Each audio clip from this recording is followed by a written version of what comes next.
Alrighty, hello everybody, and welcome back to another episode of the Couch Warrior podcast. This is episode 14, and I am your host, Mike.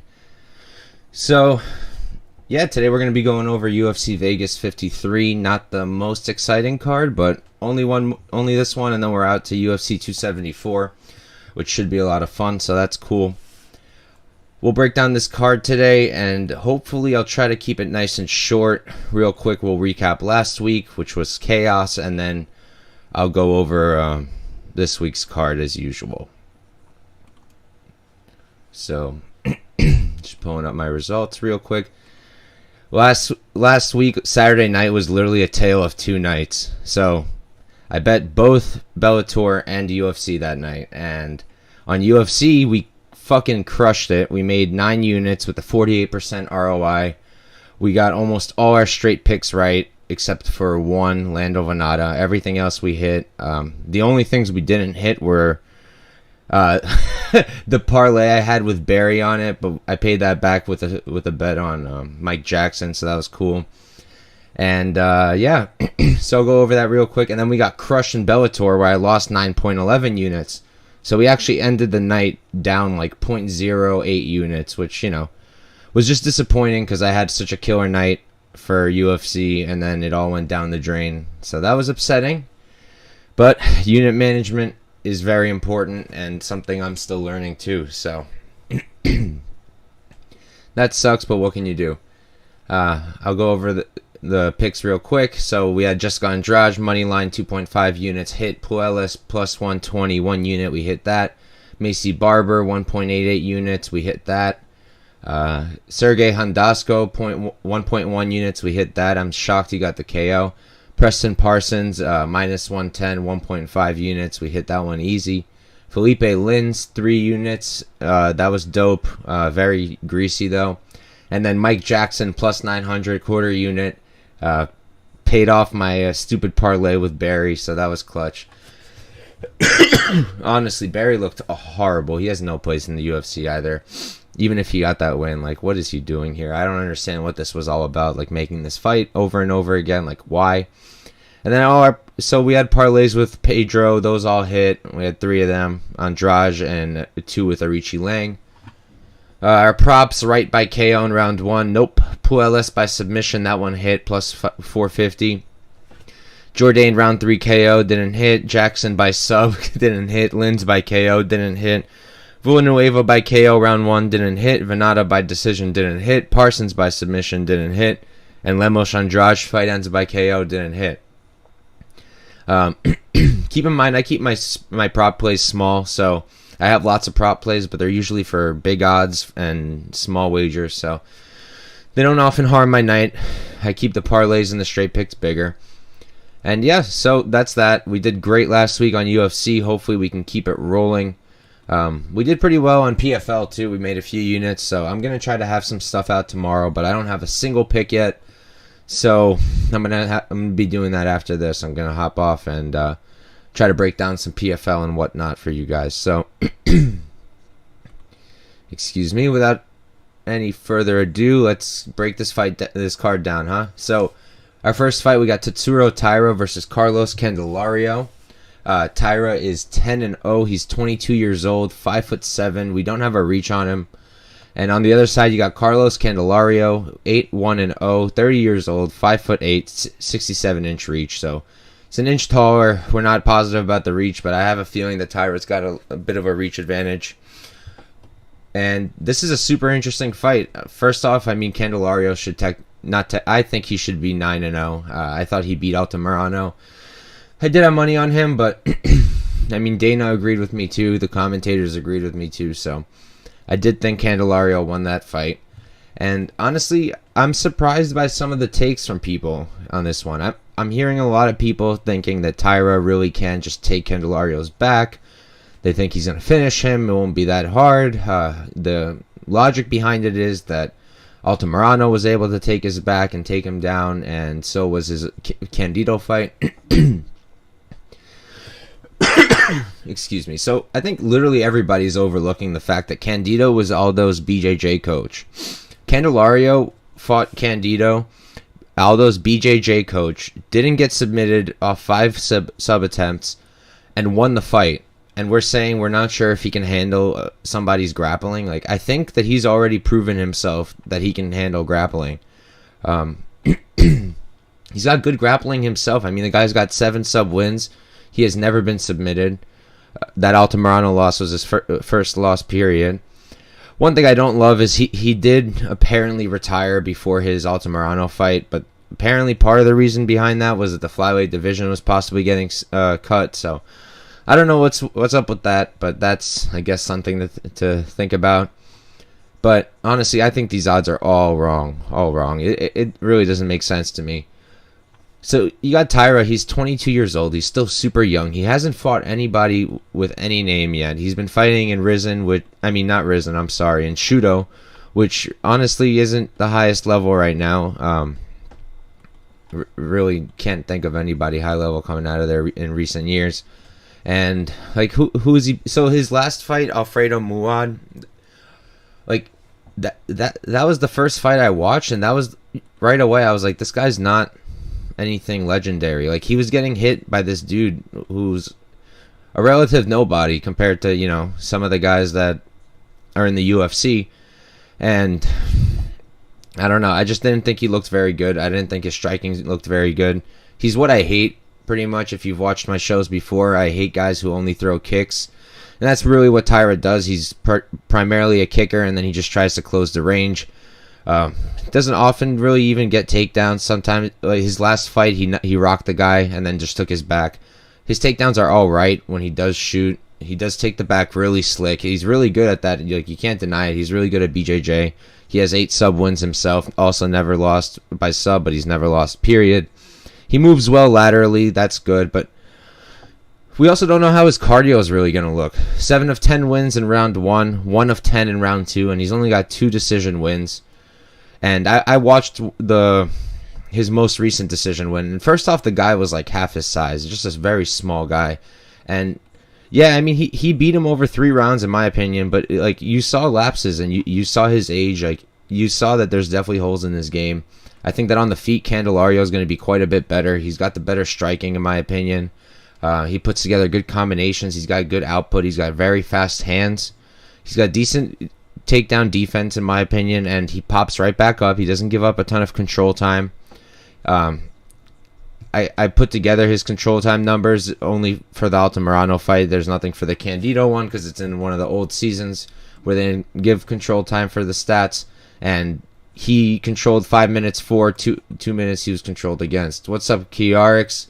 Kiarix asking, fight doesn't go a good spot here. Yeah, I mean, possibly. I think it's possible that either of these guys gets a finish, whether it's Taira early or Carlos late. I was looking at Candelario round 3. It's probably something I'll consider. I like hitting that round 3 prop against a guy who's doesn't really go the distance very often or doesn't make it to the 3rd round very often. I do expect Taira to slow down big time by round 3. So yeah, I do think it's possible that we don't go the distance. I'm not sure if I'm going to play it yet. Right now, I just have a play on Carlos Candelario money line. I took him at plus 250. I'll check right now. I believe he's still in the plus 200s. I still like that. You know, plus 205, plus 210 on Caesars. You can get.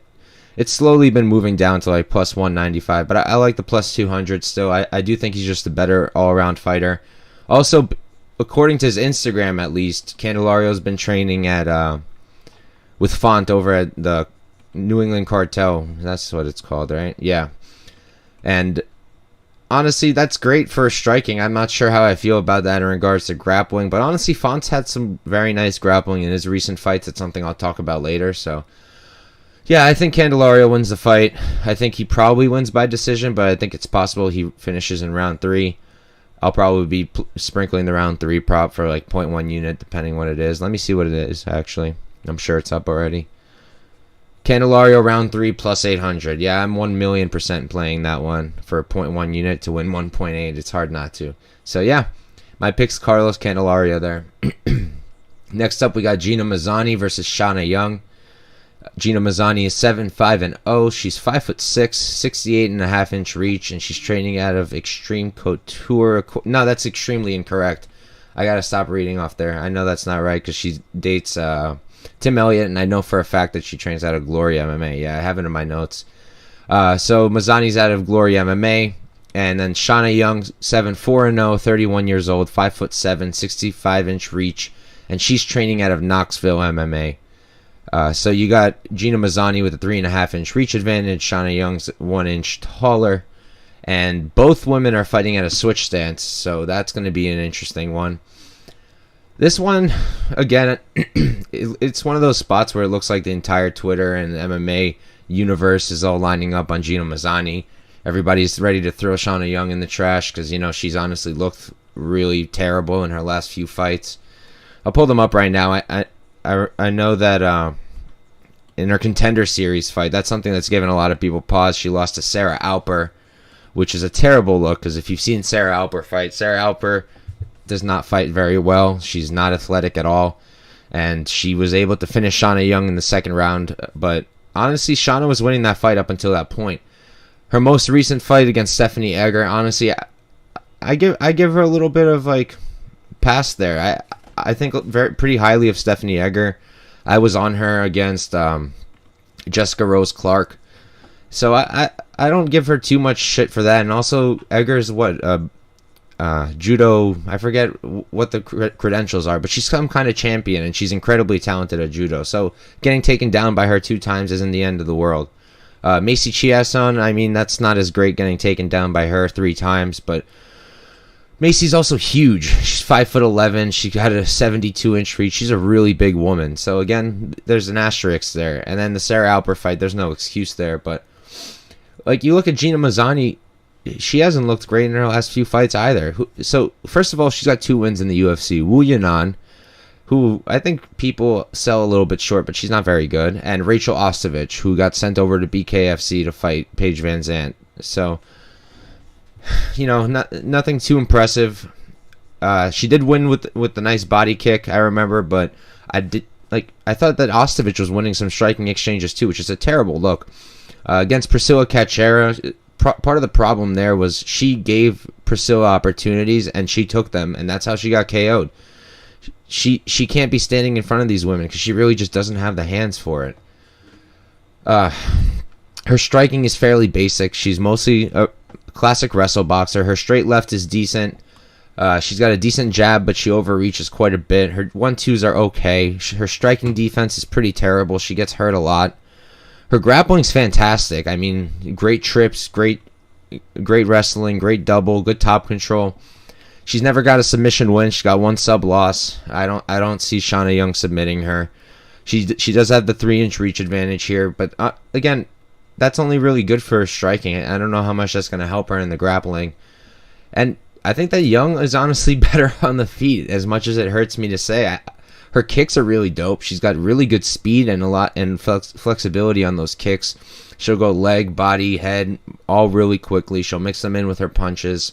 She looked really good on the regionals right before the UFC, but she was getting taken down there too. So that takedown defense is a big problem for sure. I just think that on the feet, she's much better than Gina, personally. I think that her output's going to be better, and I think that her striking overall is just going to be better. Part of the issue with her kicking game, though, is she's going to be giving up takedowns that way. It's not hard to catch a kick if you're throwing tons of them and to take you down. Shanna Young does do a decent job popping back up, but her control percentage is 1% control time for, 23% against. I mean, that's just disgusting. I don't think I'm going to be betting a side here. I was curious about Shanna Young, but look, I think that this is like very clear-cut wrestler versus grappler, so whoever's going to get their game the most of the time is probably going to win. I think that Gina probably wins this fight, but I don't want to be laying like minus 170 on Gina just for her to get exhausted after 2 rounds of wrestling, make a mistake, let Shanna stand with her, and get knocked out by a fucking kick out of nowhere. That's the last thing I want. Something I am interested in that I already played, I just don't know how much I want to play it for. The fight doesn't go the distance. I got that at plus 120 on BetOnline, and I did only a half unit for now. I do want to do more than that.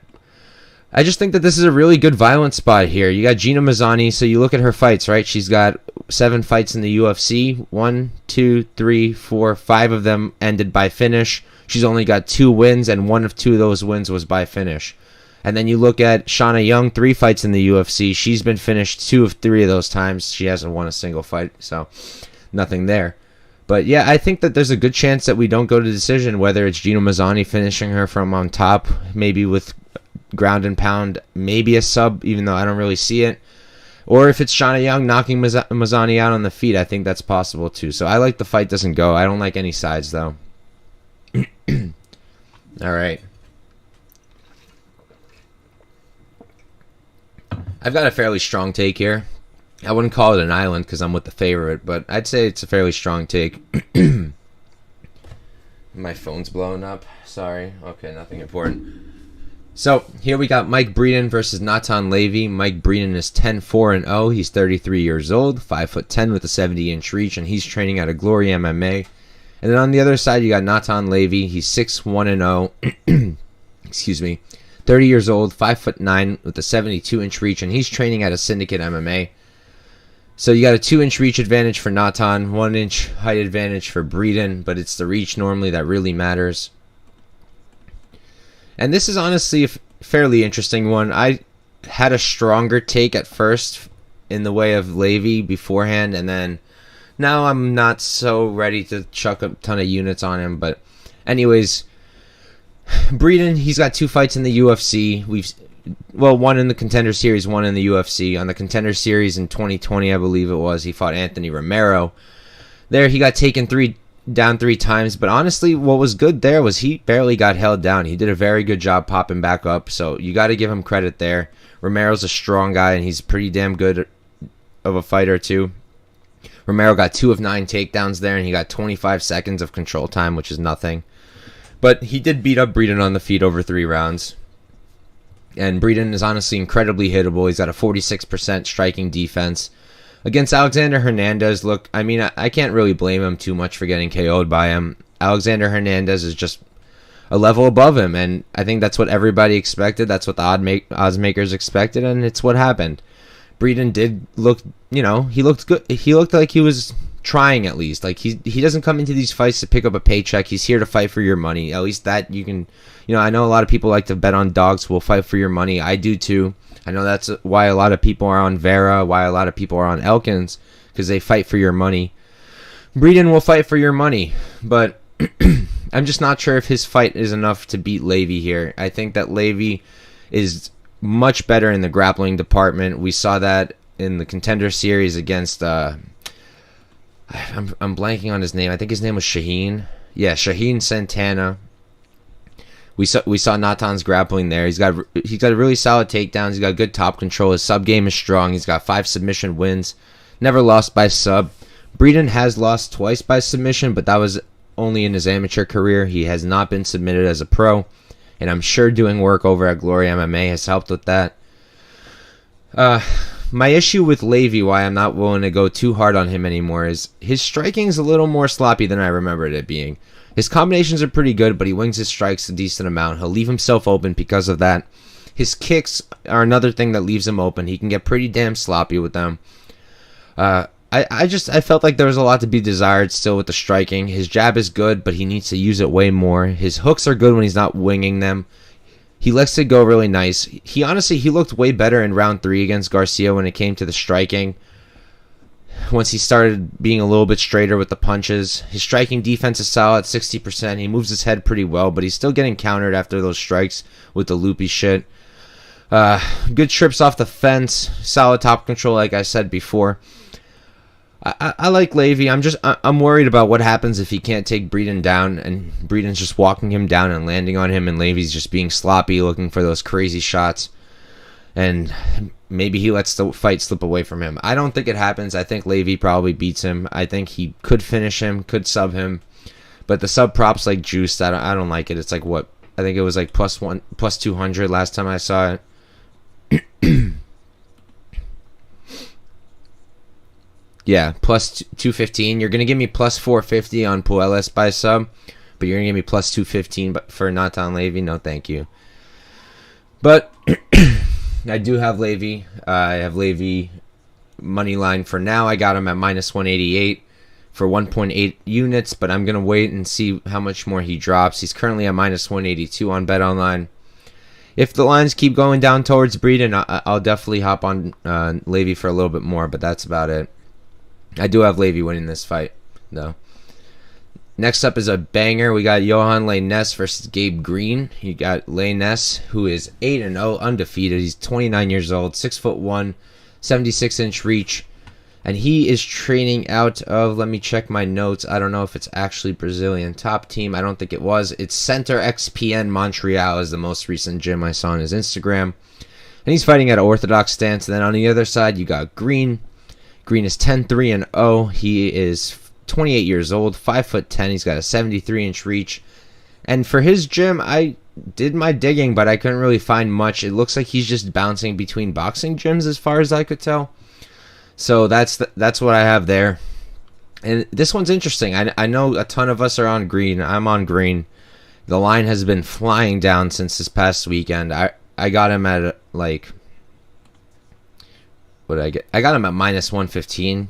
Green, he's now minus 160, minus 145, minus 150. I think that's starting to get a little wide, but I think it's still a decent line. Lainesse is good. Lainesse is pretty good. He had that Contender Series fight against Burlinson. I think very highly on Burlinson. I had money on him. I did really think that he'd beat Lainesse, but he did not. Lainesse knocked him out clean. It was a really nice KO. Lainesse carries crazy power. He's got good leg kicks. He's got a really nice jab. He uses it as a feeler. He's got really nice body shots. He wings his punches a little bit. He's got good timing on his hook. Big overhand rights. He'll step in with his jab really nice, which is good. And he'll mix to the body really well. He moves his head, which is important too.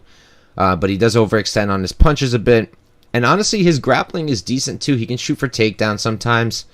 His top control is alright, but Burlinson kind of accepted the bottom, so I don't know how much credence to put into that. So, not going to say he's some amazing grappler just yet. He does have one submission loss, no sub wins, but the sub loss was against an amateur, and we did see him defend a bunch of good submission attempts against Burlinson. Lainesse also has a 3-inch reach advantage and a 3-inch height advantage, and 6 of 8 of his wins are by KO, and Green has been KO'd 2 times, I believe, if I remember correctly. But, excuse me, the way I'm thinking about it is, Green's much more experienced, first of all. He's already had 2 fights in the UFC, 30 minutes to Lainesse's 1.5 minutes on the Contender Series. And the guys he fought, I feel like, are very good preparation for Lainesse. We saw Green fight. First, he fought Daniel Rodriguez, who I think very highly of. I think he's a fantastic striker, and that was mostly a striking fight. And I thought Green looked decent. I mean, the output was there. Green's output looked great. I think both of his last 2 fights, both of his UFC fights, he went over 100 strikes. Nah, he didn't. In the Phil Rowe one, he only got 70. But I thought he gave a decent account of himself against Daniel Rodriguez, a really, really tough opponent. We saw Rodriguez beat Kevin Lee in his last fight. And then the fight against Phil Rowe, that was honestly closer than I remembered when I rewatched it. But, you know, Gabe Green, he puts together good combinations too. He's also got a good jab that he uses as a feeler. Also good body shots. Also kind of swings his overhand right a bit. Carries big power. Does good work on the fence, which I think is something we're going to see a decent amount here. He's also got low-key BJJ and grappling. He did shoot a few takedowns against Phil Rowe, and he does have, 7? I have it in my notes. He has 7 submission wins. So maybe that's something to look out for to boost the odds a little bit. Let me check it out. The sub prop isn't out yet, actually. That's interesting, but it's weird how some fights have a bunch of props out and some fights just don't have pretty much anything. But hopefully those will come out soon. But I think that on the feet, it's going to be relatively close. I think that Green will give Yohan Lainesse opportunities to land. I think he will give him opportunities to hurt him. I think on the feet, it's going to be relatively close, at least in round 1. I just think that Green's going to start running away with it as we move through the rounds. Lainesse really hasn't been deep into a fight often. And I do think we're going to see him slow down a bit. We have seen him slow down in his regional fights. He does still carry that power, so it's not like that power is just gone after the first round. He definitely still carries it. He does have finishes outside of the first round. But I think that he's just going to start slowing down. I think Green's going to pour it on him. Green's not going to give him a technical striking battle. Green's going to give him a dog fight. And Green's another one of these guys who's going to fight for your money. And I do like him here. I do think he wins. I think there's another spot to maybe look at that round 3 prop when it comes out. Like I said, the props aren't out just yet for these fights. But I think Green will piece him up over time. I think in the beginning, I think it's going to look relatively close. Maybe if you like live betting, maybe that's something to look at. I'm not sure about that, though. I don't know if I'm going to do that. But I do like Green to win here. I think he's got more paths to victory here. He's got more weapons to use. If he doesn't like how it's going on the feet, he can try to take down Lainesse. I think he can do decent work from from the ground. And, I like Green to win this fight.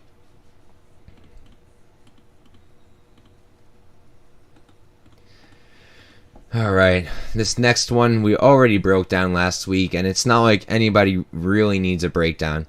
I think what I'll do instead is I'll try to pitch Chase Sherman in round 3 because that's what I'm going to sprinkle on. But so we got Alexander Romanov versus Chase Sherman. You got Romanov, who's 15-0, 31 years old, 6'2", 75-inch reach, and you got Lion Comrade as his gym. I remember looking for it last week, and I think that's all I could find, but couldn't really tell. And then Chase Sherman, you got him training out of apparently American top team D'Iberville. I remember struggling with that last week. Also not sure where he was training from. But Chase Sherman is 15-9-0, 32 years old, 6'4", with a 78-inch reach. This is now officially Chase Sherman's 3rd stint with the company. Last week he was supposed to fight Sherman, and we saw that fight get canceled right before the fight started. For a lot of people like myself, that absolutely crushed our DraftKings lineups, which fucking sucked. But luckily, I think the ownership on Romanov was like 84%, so a lot of us were still okay in cash games. If everybody's got Romanov, most people are going to be okay then. The people that didn't are the ones who probably got nice hits on the tournaments.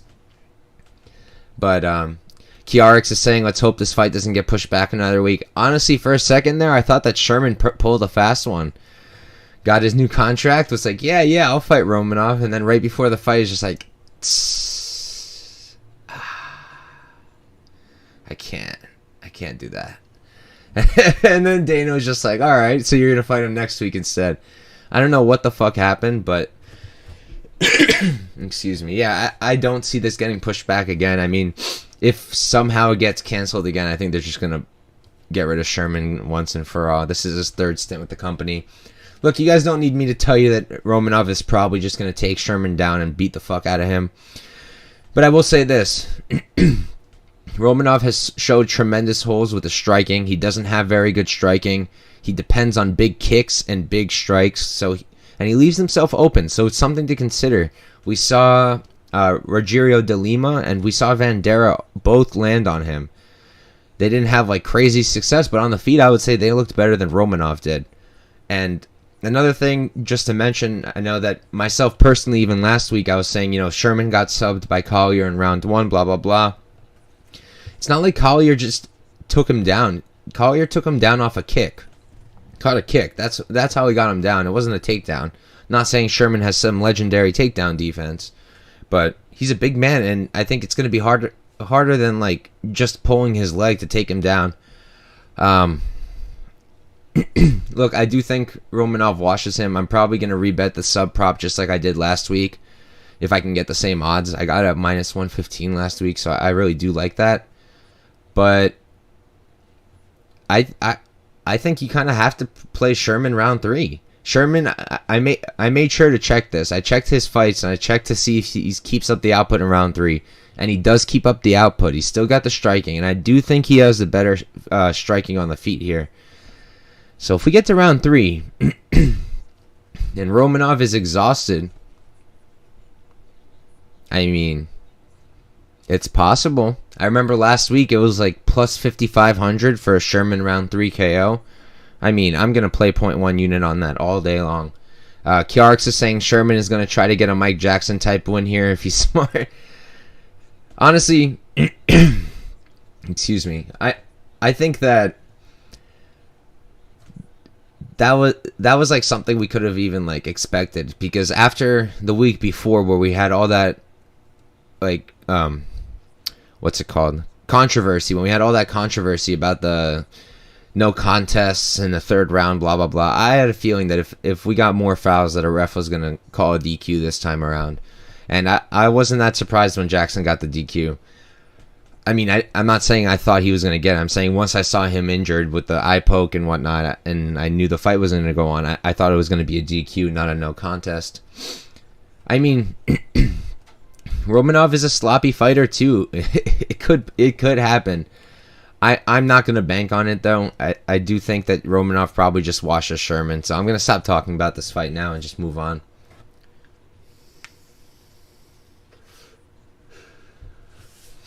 This one's fun. Here we got Daniel da Silva versus Francisco Figueiredo. This is Little Figgy, so I'm just going to call him Little Figgy from now on. Just a little bit easier. You got da Silva, who's 11, 12, and 0. He's 25 years old, super young still, 5'6", 70-inch reach. And he is training out of, let me double check that camp over there. That is correct, ATS team. And then you got Little Figgy. He's 12-4-1, 32 years old, 5'6", 69-inch reach. And he's training at a Team Figgy, their own camp back in Brazil. I thought that maybe he's training over in Fight Ready like his brother did for his title fight, but it doesn't appear to be the case, at least right now. It seems like based off his Instagram, that's where he's at. Da Silva fights out of a switch stance, and Figgy's out of southpaw, so another really interesting matchup in that regard. And this is an interesting one. There was a fair amount of, I wouldn't say excitement about Little Figgy coming into the UFC, but curiosity. And I think we all realized right away that he wasn't that amazing. His first fight was with Jerome Rivera. I'm not positive if Jerome's cut or not. If anybody knows, let me know. I'm not sure if he's still with the UFC. I thought Jerome was decent in regards to his striking, but he had a pretty bad stint. But with Little Figgy, It was fairly close on the feet. Figgy had success grappling. That's where he had his success. And then going into that Malcolm Gordon fight, I mean, I was sure that Little Figgy was going to wash Malcolm Gordon. I really did think so. I had a bunch of money on him. I did not think highly of Malcolm Gordon. I've been fading him since he got into the UFC. I faded him with Albazi. I made a ton of money. I faded him with Sumaderji. And after the Sumaderji fight, I mean, I only wanted to bet on him even less because you see what he faded from, the strikes that put him away. I mean, they all credit to Sumaderji, but those were not hard strikes, at least relative. I mean, who am I to say? Maybe those were really hard strikes, but it just didn't look that way. Obviously, I wasn't in there, so I don't have a right to really say that, but it just didn't seem right to me. My camera looks like it might be getting foggy. Kiarix, if you can let me know if it's foggy or not, that would be cool. I think it's some shit with the lighting. Not sure really what to do about it when it happens. It kind of auto adjusts, but this one's rough, and it's hard to really make a confident pick because there's so little tape on Da Silva. There's really not much. I'll do a quick plug. No one pays me for this, but Tape Index is a very useful tool. It's something that I use. Just Google it. It'll pop up. It's like $3 a month, and they kind of line up the fights for you, and they give you links to the fights. It doesn't have everything, and sometimes you can find stuff that's not on there, so it's not exhaustive, but it does really help find stuff and just save you time so you don't have to Google stuff. And yeah, so I used that. I found a bunch of his fights. I was looking through it, and his striking's okay. I would like if he threw more punches. He's another one of these guys with a really low punching output. I'll be talking about him and Taira tomorrow on my fantasy show. They're going to be really good for a certain spot. He's got nice kicks, though. He uses his front kicks a lot. I do like that teep kick. I'm a big fan of teep kicks. We got another guy later who uses really nice front kicks. Marlon Vera KO'd Edgar live. I was there. That was cool. We'll talk about that later. His punches are straight when he throws them, which is great. You need that, especially against someone like Figgy who's throwing loopy punches. You want to throw 1-2s down the pipe. That's the best way to do it. his output's just really low. That's the problem. He's only got 5 minutes of cage time in the UFC. Well, just over it. He got finished early in round 2 against Jeff Molina. But, he looked okay against Molina. Molina's a beast. I think we all know that. Thank you, QRX. And apparently my camera's good. And we all know Molina's a beast. And he did decent against him at first. He took his back standing. That was very impressive. That's not something that's easy to do. But, he wasn't able to finish the fight. And then he faded and got finished. And that's not the best look. And another issue is I'm a little worried about him getting stuck on bottom. I'm not sure how much that'll be an issue here. Figgy does wrestle, but I'm not sure if he's got the wrestling to really hold down De Silva. I'm just nervous that De Silva's going to let him and just try to go for arm bars or leg locks and whatnot from bottom, maybe triangles. I'm not sure that he subs Figgy, who's a Brazilian black belt. He does have 3 submission wins, no sub losses. Figgy does have 1 sub loss, but I really don't know if he will. He is 7 years younger. He's going to be the fresher, newer fighter, 1-inch reach advantage. He also kind of just blows his load kind of early. He really just let it rip in the first round a little too much and got too tired out too soon. Figgy on the other side, he's got decent forward pressure. He wings his punches, like I said. He loads up way too much. Also has a low output. That's why I'm not tremendously worried for the output of Silva. He hits very hard, just like his brother. He uses nice elbows in close, just like his brother, and he's got good knees to the body. I really like when guys are using them sharp weapons, again, like Cheeto later in the card. He's got 87% takedown defense, but that's pretty damn inflated from the Gordon fight. Gordon shot definitely in the double figures. I just don't remember what it was. Gordon only got 2 takedowns, which is, good on Figgy. Yeah, he shot 11 takedowns and only got 2 to Gordon. But Gordon did get 6 minutes of control time, which is not a good look at all. Yeah, I have 2 units on De Silva. I got him also at a really cheap price. I got him at minus 110, and I dropped 2.1 units on him. I'm a bit worried that he gets taken into deep waters and gets beaten there, maybe by decision. But I think he's just going to... I think he's going to be too much for Figgy. I think he's going to have too much in his toolbox. I think he's going to be able to be threatening on the ground. I think he'll be able to fight on the feet with him. I wanted to say he'll edge him on the feet, but I don't have enough to support that, so I'm not going to say that. I think Figgy throws more punches, and I am a puncher first kind of guy. So I do think that De Silva wins. I'm a little worried about having 2 units on this, but I'm going to stick with my gut. I do think that De Silva wins this fight. I don't think very highly of little Figgy, and I do think that De Silva is going to be a prospect to watch out for over time. We're flying through today. How many fights we got left? 1, 2, 3, 4, 5, 6. Oh, okay. We're not flying that fast. I want to try to start getting the shows not much longer than an hour. I think more people are willing to watch a shorter show. It's got enough things to do during the week. Do people. I do want to plug, I'll plug it again at the end, but I do want to plug a show I just started doing with Lou Betya from the MMA Engine. We started doing a show called The Bet Elevator, and I thought it's pretty dope, and I think a lot of people did think so too. We pretty much just compete for each fight. We'll go over the fights for their props, and we compete for who can have the balls to go with the bigger prop bet. And pretty much, like, say, I'll start it off. I'll say, let's say for this fight, right? I'll say Jotko decision, whatever it is. I'm going to make up a number right now, minus 110, right? So then Lou would try to one-up me, and then I would try to one-up him with the higher odd bet. Person who ends up with the highest one, when the other person taps out, they got to bet that bet. Ended up being really fun. Sounds a bit confusing, so just check it out on Thursday. Believe we did it at 8:30. Got to double check that. I'll be posting about it, so you guys will see. But yeah, definitely tune in and check that. I think that's fun. But anyways, let's continue. So we're going to start the main card now. We got Gerald Meerschaert versus Krzysztof Jotko. You got Meerschaert, who's 34, 14, and 0. 34 years old. He's 6'1" with a 77.5-inch reach. And he's training out of a mixture right now, at least according to his Instagram. I saw a little bit of a Fusion XL. I know that Phil Rowe's out of there. I saw a little bit of Rufus Sport, and I saw a little bit of VFS. And on the other side, you got Krzysztof Jotko, 23, 5, and 0, 32 years old. Also 6'1". He's out of a 77-inch reach as well. And Jotko is currently training out of American Top Team. So this one's a really interesting one, man. I mean, I've faded Meerschaert in his last 2 fights, and I've had to pay for it. Meerschaert just keeps being that guy. I mean, he's like Olenek, like just not that great on the feet, but he just gets it done. He's not that crazy of a wrestler, but he still gets it done. He'll drag it to the ground.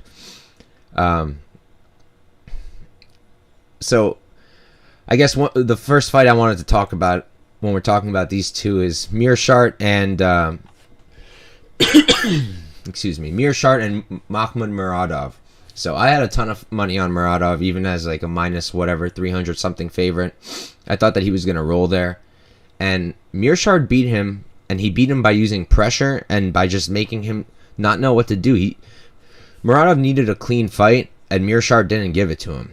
Kept just throwing that left, and he was throwing it overhand. He was throwing it a bit sloppy, but he just started finding the target, and he was landing it nonstop. Worth mentioning, both of these guys are southpaws, so that adds a little bit of a interesting angle to it. Meerschaert's a bit hittable, but his striking looks like it's been kind of improving. He's got decent combinations, but he kind of looks like he's like striking in slow motion, particularly with his kicks. His jab is decent when he's using it, and his left hand seems to be his best weapon. It's very similar to how Olenek has that. He uses it at one right that he just loads up, and he uses that to close the distance. Meerschaert also kind of uses that left to close the distance and use forward pressure. Meerschaert's got 13 submission wins on his record that are counted. He does have 19 other fights on his record with no results, so it could be a much higher number than that. That's just all I have to work with on Tapology. He's a BJJ brown belt, and I mean, anybody who's watched him knows he's nice with it on the ground. And in the Muradov fight, even in round 1, he had him against a fence, and he pulled him down to the ground and just took his back. It wasn't even really a real takedown, just kind of a drag down. And then he did the same thing in round 2, and that's when he tapped Muradov out. And he did the same thing to, what's his name? His last fight. I had money on that guy. I'm blanking now. Stoltzfus. Dustin Stoltzfus. I had money on him, and he was literally winning. And then Meerschaert pulled a Meerschaert, and I believe it was a rear naked. I was just watching it. Yeah, it was a rear naked choke. So, and then Jotko on the other side, I think he's easily the better striker here, without a doubt. Good combinations, good output, good counter left hooks, mixes targets well. Solid 1-2, nice left hand, good leg kicks. His striking defense is, I would say, is better than Meerschaert. He's pretty good at moving out of the way of strikes. His defensive grappling is very solid, 83% takedown defense. He uses his underhooks very well, and when he does get taken down, he's very good at popping back up. He got taken down by Misha Serkinov in his last fight 5 times, and he only got held down 4 minutes. So I think that's pretty good, given the circumstances and given who Misha Serkinov is. I had money on Serkinov there, and I remembered him winning that fight, but honestly, on rewatch, now that I've watched it a few times, I do think that Jotko probably won that fight. Jotko is a brown belt as well in BJJ, but he does have 1 sub loss and 0 sub wins.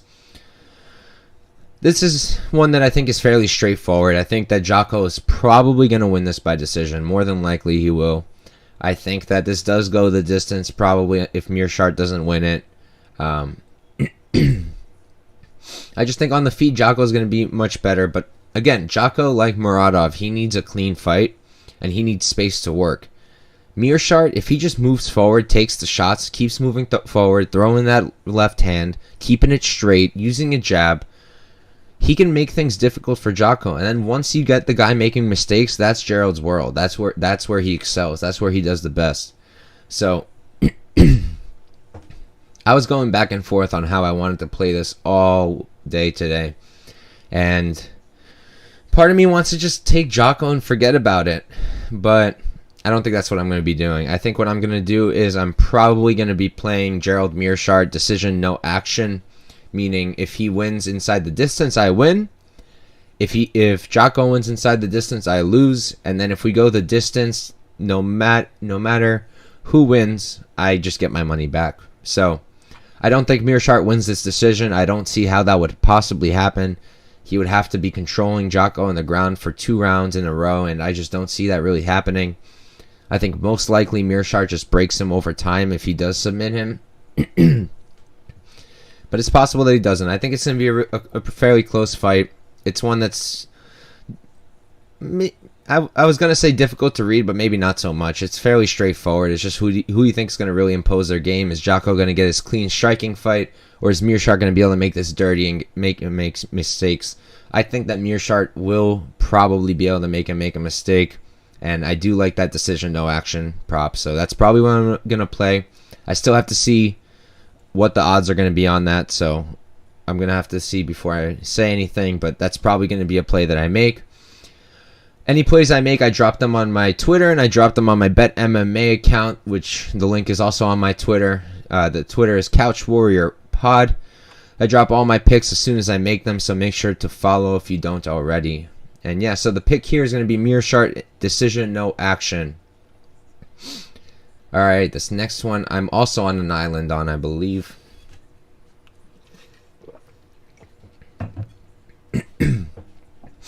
Here we got Darren Elkins versus Tristan Connelly. Elkins is 26, 10-0, 37 years old, 5'10" with a 71-inch reach, and he is training out of Team Alpha Male right now. And then you got Tristan Connelly, 14, 7-0. He's 36 years old, 5'10", 68-inch reach, and he is training at a Checkmat Vancouver, I believe. I couldn't verify that. Nothing in terms of his camp on Instagram, really, so I wasn't able to figure that out for you guys, so I apologize. But he is giving up 3 inches in reach. They're the same height, and he's 1 year younger, which is crazy because Elkins has 18 fights in the UFC out of 36, 50%. Connelly has 2 of 21, and they are only 1 year apart, which is very interesting. But look, I know that everyone and their mom is on Elkins this week.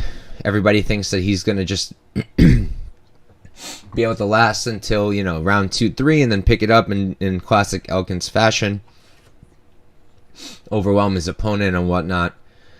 And honestly, I don't think so. I don't think that's going to be the case. My one concern here is going to be Connelly on the scales, because he did not look great the last time out.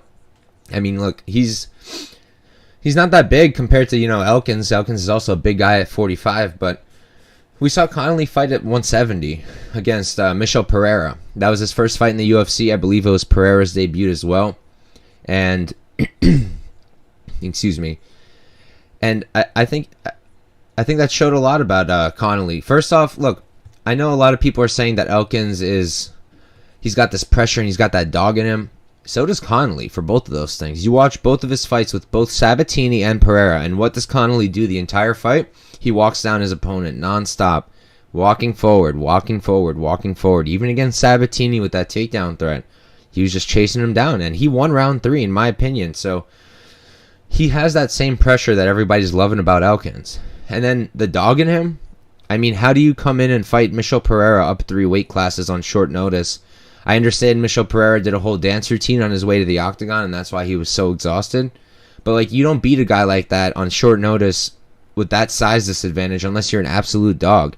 You don't last 3 rounds with Sabatini on the ground and then beat him in the 3rd round unless you're a dog. Connelly's a dog, just like Elkins is. And unlike Elkins, I think that Connelly is a much fresher fighter. He has not taken the damage that Elkins has. Elkins has been through so many wars, and it's adding up. I'm not thinking he's going to get finished just because he got finished by Cub Swanson. Look, I think Cub is still great, even though he's aging a little bit. I think he's still a really good fighter, and he's got really good striking. But Elkins hasn't been looking good on the feet for a while now. He didn't even look good in the Garagori fight. Garagori hurt him in round 3. His striking defense is crap. He's getting hit all the time. He's just walking straight into strikes. And what is there really to love about his striking? Not much, in my opinion. He throws really loopy left hooks. He's got a good output, but I hate the overhand right. I like that he'll go into multiples with his jab, so he'll triple up, double up. I love that. He's got a good check left hook. That's good too. His wrestling is solid, but I don't love how he rushes in for the takedowns. He's very sloppy with it. His scrambles from bottom are good, but I'm not sure that Connelly's really going to be taking him down. I mean, maybe, but I would be surprised. One thing maybe interesting to look at is Connelly is a BJJ black belt. I know that Elkins is a BJJ brown belt, But Connelly, he has 8 submission wins and only 1 sub loss. Elkins has 2 sub wins, only 1 sub loss, and that's to Charlie Olive. So, you know, gotta give him credit where credit's due there. Elkins got 14% control time, 4-7 against, and that's over 3 hours and 43 minutes in the cage. I mean, that's really impressive. And against top guys, I just think what this comes down to is I think that Connelly's better than him right now. I think that Connelly's going to be better on the feet. I think he'll match the pressure. I think he'll match the cardio. I think he'll match the output. And I think he's going to be able to compete in a dogfight. I don't think that Darren Elkins is going to be able to wear on him and break him like he did with Darrick Minner. Because that's kind of what Darrick Minner does. He gets broken after round 1. You look at him in pretty much all his fights, and that's essentially what happens. Except for against like Charles Rosa, where he had a good amount of success. But is Charles Rosa even still with the company? I'm not positive about that. I bet he is, though. I feel like they give him some space. But yeah, the Darrick Minner, I'm looking at that now. He's literally getting finished in round 1 or 2 in every loss in the UFC, except his one against Ryan Hall. But yeah, I mean, this one just really comes down to, I think that Connelly's going to be the cleaner striker, and I think that this fight's mostly going to be in striking range. I think that if Elkins does try to go to his ground game, to his wrestling, I think that even if he gets Connelly down, I don't think he's going to be able to hold him down. He's got a 70% takedown defense, as Connelly, and that's against a guy like Pat Sabatini, who went 1-5 on his takedown attempts. He did get stuck under Sabatini for over 8 minutes, but look, that's Pat Sabatini, and that's what he does to everybody.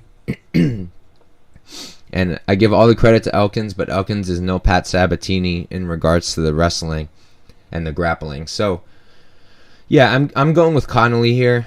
I like him a lot as a dog, honestly. I really like him. I was going to go 2 units here with a fair amount of confidence, but I am worried about the weigh-ins, so I'm going to wait and see. Weigh-ins have been a bit deceitful lately, but I just need to see that he looks okay. I thought he filled up okay and he recovered well his last time out, so I just got to make sure he looks alright. I've got some experience cutting weight myself, so I don't take guys looking shitty too serious. They do have a full day to recover, and you'd be surprised it does give you a good amount of time to recover. You get to fill up with water, you get to eat again, and normally if they do things right, they should be able to be okay, even if they look a little bit deflated during weigh-ins. But we'll see. I'm going to play a unit on him, and then I'll probably play another if he looks okay at weigh-ins. I'm waiting for the odds to settle down. It's been going the other way, so I'll just let it keep going. Look, I really don't suggest playing Elkins at minus 170. I think that's a little cuckoo. But what do I know? All right, next fight.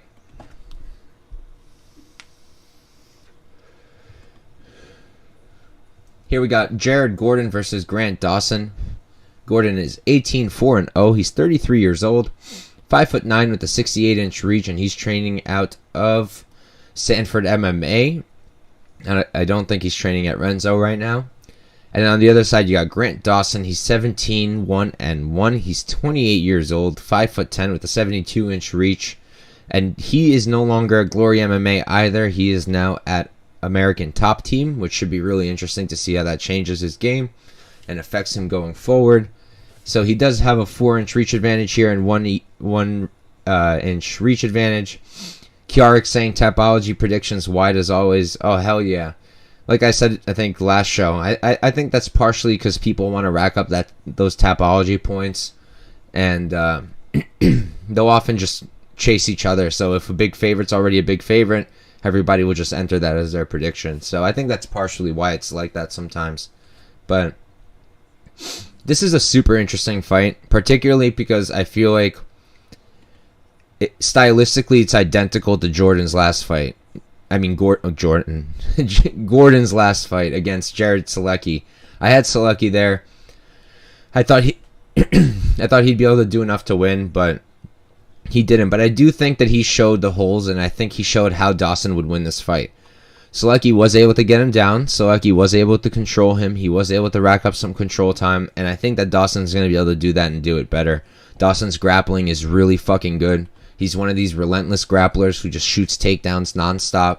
He's relentless on top. He's got 16 submission wins. 16 submission wins. No sub losses.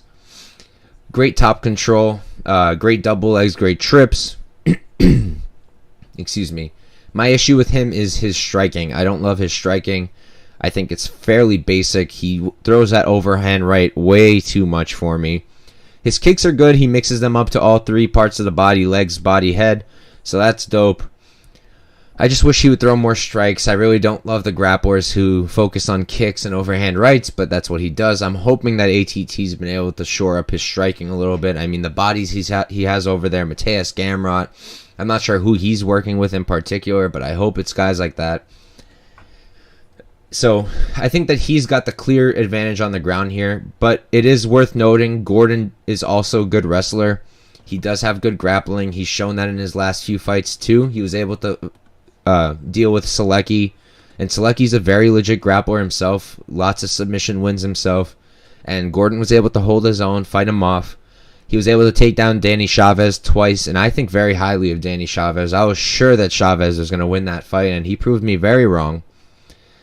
And yeah, I mean, and he took down Chris Fishgold 3 times, but I don't think that means much. Fishgold is not that high caliber, but I think that Gordon's real advantage here is his striking. He's definitely got the striking advantage in my opinion. He's got a good jab, decent hooks. His striking's fairly basic, but it's more than Dawson has. He puts together good combinations, and he's got a better output than Dawson does. I think that this one's going to be close, and I think it's lined correctly. I think it's a fair line. I know that it has moved since I last saw it and since I've played it. I think minus 170 is starting to get a little steep. I guess you could still play at minus 165. You could still play. I played it at minus 145. So I do like that line a lot better. Unfortunately, it's not available anymore. Kjarik's saying Dawson's probably getting some work in with Poirier at ATT. Yeah, maybe. That could be dope. That would be great for his striking.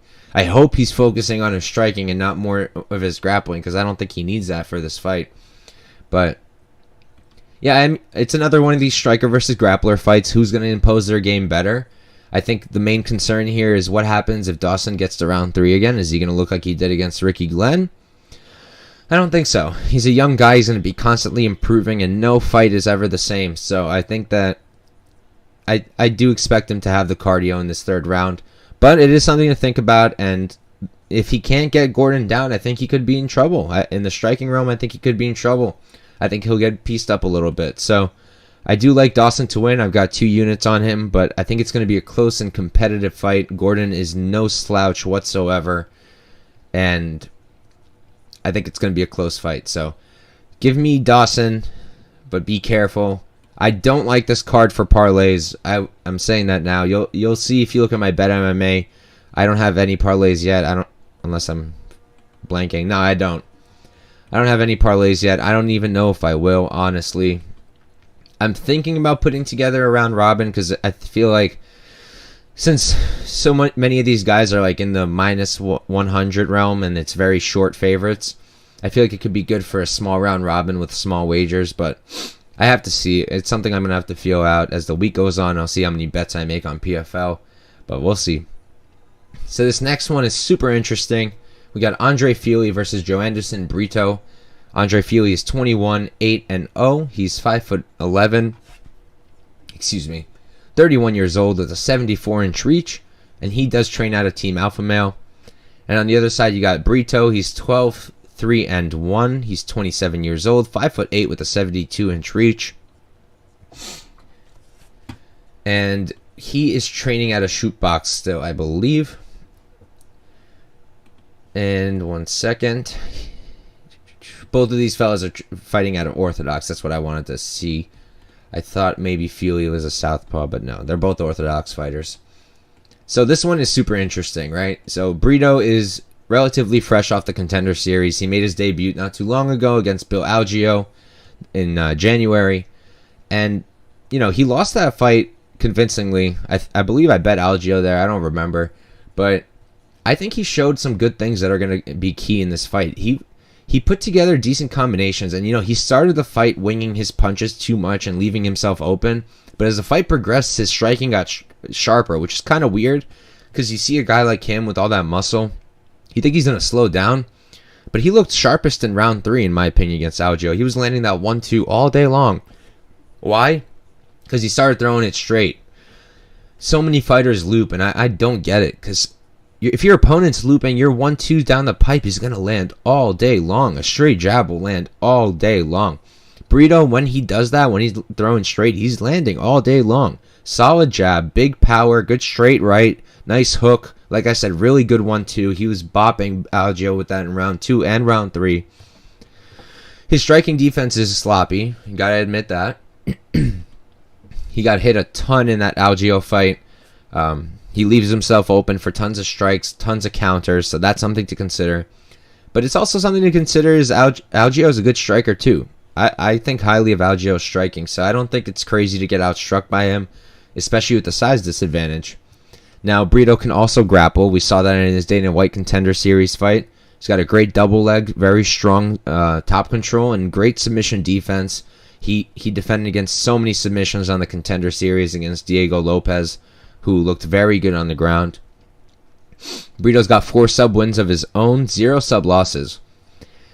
One thing I think worth looking at is, well, first off, I want to mention Fili does have a 3-inch height advantage, 2-inch reach advantage also, so I think that's going to come in play in the striking realm. But in regards to the grappling, I do want to bring up Fili has 2 sub losses, right? And one of them is to Max Holloway by guillotine, all right? I don't know if Max has any other sub wins, but that's, I think that's something that maybe is worth looking at. Brito by sub. I'm not sure what the odds are on that. Let me check it out. I'll tell you guys what bet I do have once I'm done breaking this down. Brito by sub is plus 800. That might be worth a sprinkle. But his opponent, Fili, I mean, this guy's a beast. I'm a huge fan. I normally bet on Fili. I'm never looking to bet against Fili. He's a big time vet. 16 fights in the UFC. Over 3 hours of fight time in the octagon. His striking is very solid, very crisp, very nice jab. He'll double up on that jab, which I love that. He's got a nice straight run right hand. Good 1-2. Keeps it straight. Really nice kicks, and he throws tons of them. Striking defense is basic, but he moves out of the way of shots well. He's got good wrestling. Nice lateral drop he landed. I think that was his last fight against Pineda, but I could be wrong.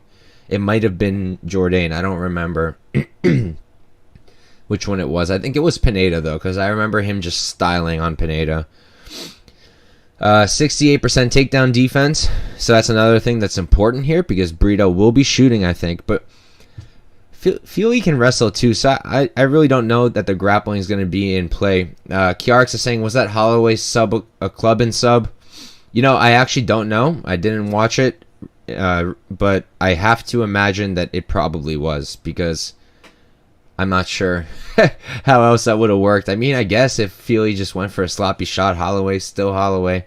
Just because he strikes real well doesn't mean he can't do other things, I guess. But I was just surprised to see that on his record. But anyways, yeah, so I think more than likely Fili wins this fight. But at these odds, minus 250, I can't play it. I wouldn't know how to start, really. Like, are you going to parlay him with who? I don't know. Are you going to play a money line at minus 240? I don't like it. Are you going to play him inside the distance or by decision? I can't tell you which one you should do. If gun to my head, I would probably do Fili by decision, but plus 150, I don't love it. Here's what I do like. This is what I'm doing. I've already got a play on this. I like it a lot, honestly. I have Joanderson, Brito, decision, no action. I mentioned this prop already before for the Meerschaert fight, but this one I already have a bet on, and I like this one better. I got decision, no action on Brito for plus 200, and I really like it. Look, if this goes to decision, I don't see Brito winning unless maybe he gets like 2 rounds somehow off a knockdown and some kind of grappling, but I don't see it. I really don't, so I don't think he wins a decision. I don't think Fili finishes him unless maybe late in the third.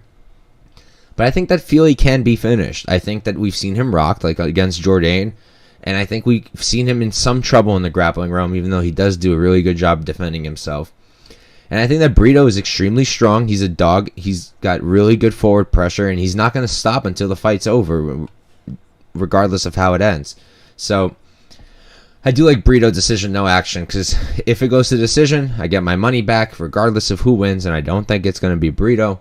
And I don't think Fili finishes. I think that if anyone finishes, it's going to be Brito. So I do like that plus 200 for 1 unit with the insurance as well. So that's my play there. And now, oh God, we are up to the co-main event, the people's main event, the greatest of all time. If Collier wins this fight, regardless of what happens in Porter's next fight, because let's be real, he's not going to win it, I would really like to see Jake Collier versus Parker Porter. That could be fun. Or if Collier loses this, I guess. But anyways, here we got Jake Collier versus Andrei Arlovski. Collier is 13-6-0. He's 33 years old, 6'3" with a 78.5-inch reach. On the other side, you got Andrei Arlovski. He's 33-20-0, 43 years old, 6'3" with a 77-inch reach, and he is training at an American Top Team still. For Collier, I could not get a camp for the life of me out of his Instagram, so I do apologize, but I don't have a camp for him.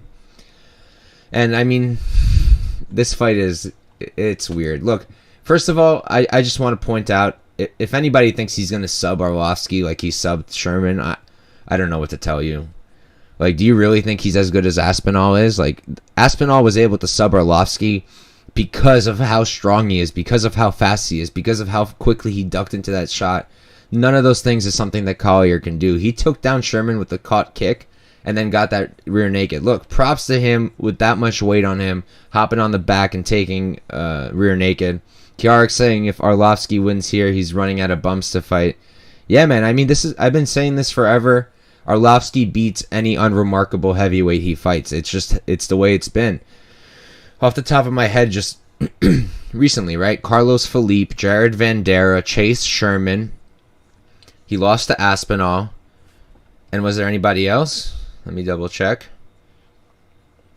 Oh, Tanner Boser and Felipe Lins. In my opinion, all of those are unremarkable heavyweights. I know a lot of people love Boser. I'm not there. I think Boser should go down to light heavyweight. I get that his whole thing is speed, but whatever. Regardless, Arlovski beats unremarkables. And realistically, I just shit on Boser, but I think Boser beats Collier any day of the week. I think Felipe Lins beats Collier any day of the week. Felipe did beat Collier. I don't know about Vanderaa. That could be an interesting fight. But look, I do think Arlovski beats Collier as well. Collier is not a career heavyweight. Arlovski's been in this game forever. He's literally had over 4 hours of cage time in the UFC. Over 20 fights, 23 fights in the UFC. He's fought the best of the best, and I promise you that Jake Collier is not bringing anything that he's never seen before. Just real quick, we got 5 live viewers. That's the most we've ever had, so thank you guys very much for tuning in. I hope you guys enjoy what little you get to watch. Feel free to tune back in later. I do add timestamps to make everything nice and easy. I'm considering starting to drop in my picks as well in the comments. Maybe that's something I'm going to start doing. But anyways, yeah, look, Collier's striking is super sloppy. I was just watching it right before I hopped back on. He's using lots of overhand rights, lots of loopy punches. I do like that he's like triple, double, quadrupling up that jab. That's great. His output is fantastic. You can't deny that. Lots of good pressure. That's great too. 10 years younger. He's got a small reach advantage, 1.5 inches reach. I don't think any of those things are going to be enough. Like, Arlovski's dealt with pressure. Arlovski's dealt with output. Like, in his last few fights, they've all been relatively high outputs. Chase Sherman, 105 strikes for Arlovski, 88 for Sherman. Felipe fight, 83 Arlovski, 73 Sherman. Vanderaa, 64 Arlovski, 70 Vanderaa. He's seen high output already. He's seen power, and I don't think that Collier really carries that much power anyways. And it's not like Collier's going to bring some kind of crazy grappling. He's like, I'll be shocked if he takes Arlovski down. I'll really be shocked. Especially with that 78% takedown defense of Arlovski's. That's over 23 fights. He's got a 78% takedown defense against the highest level of competition, all right? So I think more than likely we're going to see an Arlovski decision. I mean, there's really not much to say there. He doesn't finish guys. He hasn't finished anybody since, I think, 2015, 2016. But I think he's a slicker striker here. I think he's much crisper, much cleaner on the feet than Collier is. I think that for every loopy shot Collier's going to throw, Arlovski's going to throw something straight and piece him up.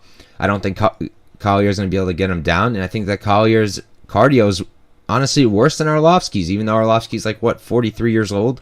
Like, I think he's going to slow down big time, and I really don't see how Collier wins. Like, maybe some kind of split decision. Who knows? Is there a lineup yet for the fight to end by split? That could be something to look at. I'm looking. Nah, there's nothing for that just yet, but I'm going to check that out. But yeah, I do think Arlovsky wins. How I'm going to probably attack it is I'm considering going moneyline Arlovsky for a half unit, and then doing another half unit on Arlovsky by decision. I wanted to do maybe a full unit moneyline Arlovsky, but I am still a little bit worried. Look, at the end of the day, he is 43. Collier is a dog. Even though he's a middleweight up at heavyweight, he does still have that height, so it's not like he's going to be incredibly undersized. I just think he's going to be a bit weaker than Arlovsky. But look, it's MMA, and I do think a split to Collier could maybe happen in a greasy fight, so I'm going to be careful with my unit sizes here. But I am playing Arlovsky, and I'm fairly confident he wins, even though he's 43 fucking years old. I just don't think that highly of Collier. And here we are. We're up to the main event of the evening. We got 8 live viewers now. I thank you all very, very much for being here. Thank you for watching. I hope you enjoy the show.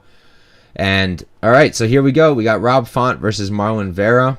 You got Font, who's 19, 5-0. He's 34 years old, 5'8", with a 71.5-inch reach. And you got Vera on the other side. He's 27-1, 29 years old, 5'8", with a 70.5-inch reach. They're just about the same size. And you got Font training at a New England cartel over with Calvin Kattar. And then Vera is over at RVCA training with Jason Perillo. I think I just butchered his last name, so I apologize about that. But he's at a good camp. I believe he's been there for a bit now. And this is a super interesting fight. You got two guys who've been in the UFC for a minute. Vera has 18 fights in the UFC. Font has 13. 2 hours and 30 minutes in the cage for Font. 3 hours and 21 minutes in the cage for Vera. And look, this one's super interesting. I see a lot of people are on Vera, obviously. They like him to win it in the distance. They like him to win it in round 4 or 5. They're saying he's going to come on heavy in the later rounds. He's a dog. He's going to break Font, blah, blah, blah. It's possible, and I am going to be sprinkling Vera round 2 and 3. Round 4 and 5, I'm sorry. If you look at it now, it's like, I think it's plus 22 or plus 2,800 for round 4, and it's like plus 3,500 for round 5, something like that. So, let me check. I might have just butchered those numbers. Here, yeah, I was right. Vera round 5 is plus 3,500. Vera round 2 is plus 2,200. I will be doing 0.1 unit plays there. But look, I disagree. I don't think that Vera is going to break Font. First of all, Font has already gone 2 5-rounders. Vera hasn't had any. Font has already had 2 5-rounders in a row against Cody Garbrandt and against Jose Aldo. I understand he lost against Aldo, but he still put forward a really nice showing. He outstruck Aldo. He took Aldo down, which is not an easy task. And I thought he looked pretty good. Like, it's Jose fucking Aldo. He might get the next title shot, for God's sake. I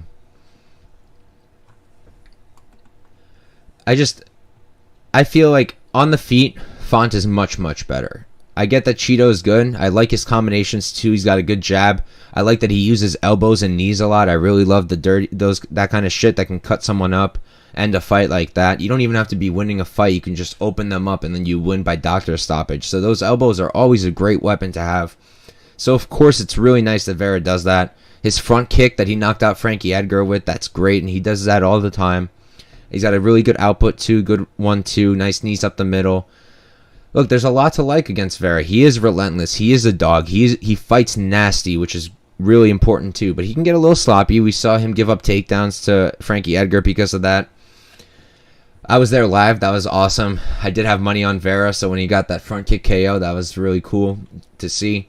But I just think that on the feet, I think Font is going to outstrike Vera. I think he's better than him technically. I think his output is even better than Vera's. I do think that Vera probably hits harder, but I'm not sure that's really going to matter here. I don't think he finishes Font. Like, when was the last time Font's been KO'd? Not in the UFC. So, I'm not sure that Vera wins that way. Does Vera grapple fuck him? I don't think so. Ricky Simone couldn't do it. I rewatched that fight right before this. Ricky Simone took him down 6 times, barely controlled him. Font got a takedown against Simone. Like, his wrestling is honestly pretty good. He used it against Garbrandt as well. He's got this really low-key wrestling, and honestly, I wouldn't be surprised if he mixed it in against Vera as well. Vera does have a 68% takedown defense, so maybe he won't get it, but 69, I'm sorry. But I think that's something that's out there. Vera is a BJJ brown belt. He's got 6 sub wins, but Font's only been subbed once. And yeah, I mean, look, I think this is going to be close. I think it's going to be a really interesting fight to watch. I think it's going to be super fun. But I am not on the Vera boat here. I don't think he wins. I think that Font more than likely wins this by decision. I think he puts on a clinic. I think he puts on a show. I think it's going to be an awesome fight. But I do think that Font wins. Look, Vera is the more damaging striker. He's going to put on the more damage. But like, I think a good example for this fight is the Song Yadong fight. I know that a lot of us felt that Vera won. I'm one of those people, even though I had money on Song Yadong. I thought that Vera won that fight as well. But look, I thought the output went to Song Yadong. Vera did get outstruck by a little bit, and I think that Font is going to bring it to him even harder. Font's got a great forward pressure. That jab of Font's, I mean, for Christ's sake, that thing is so nice. His combinations are great. His speed on his striking is fantastic. Kiarek's saying he's emotionally attached to Cheeto. Such a great... Yeah, man, I love Cheeto. He's a fucking badass.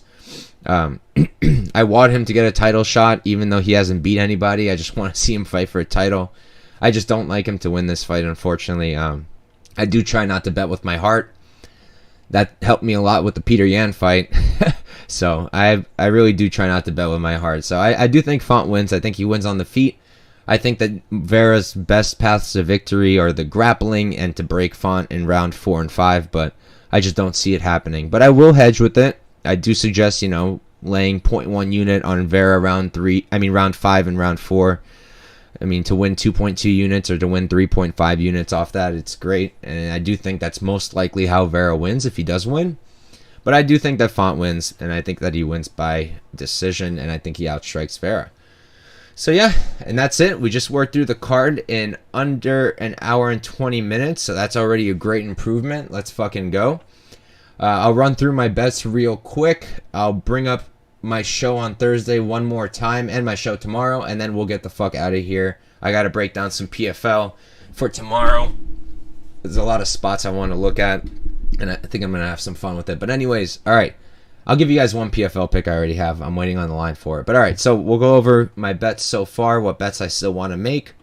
So I got Grant Dawson minus 145, 2 units. I know that line is gone at minus 165. I don't necessarily condone placing a money line bet there, but I would do that over parlaying him. I just don't really see another good parlay piece here. I guess if you like Fili. Then I got Daniel Lacerda de Silva, 2.1 units at minus 110. I know that line is gone as well. I think it's like minus 130 now. Yeah, it's minus 130, 120. I don't hate minus 120, but I wouldn't go much steeper than that personally. Again, I apologize if my lines are, better than what's available now. I do post it all on Twitter, though, so if you follow me there, you have gotten to catch them. Gabe Green, I got 1.15 units at minus 115. I got 1.8 units on Levy, and that will probably increase. And I got 1 unit at Candelario at plus 250. And then my only prop play so far is the Mazany Young fight doesn't go the distance at plus 120 for a half unit. And then, yeah, so the one quick PFL play I'll give you guys is I like Alejandro Flores over Saba Balagi. Right now you can get him for minus 120 and it's going up, so I would wait. I think we'll be able to get even money, which would be dope. I just think he's a better fighter. Balagi is very dependent on wrestling, and I don't think he's going to be able to beat Flores. I don't think he's going to be able to wrestle fuck him, and on the feet, Flores is much better. So that's my quick PFL pick for the day.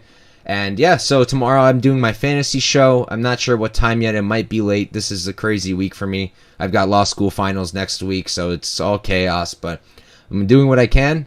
And then Thursday, I got my show with Lou Betya on MMA Engine, Bet Elevator. Awesome show. Make sure to check it out. We go find crazy props and we make each other bet on it, so it's a lot of fun.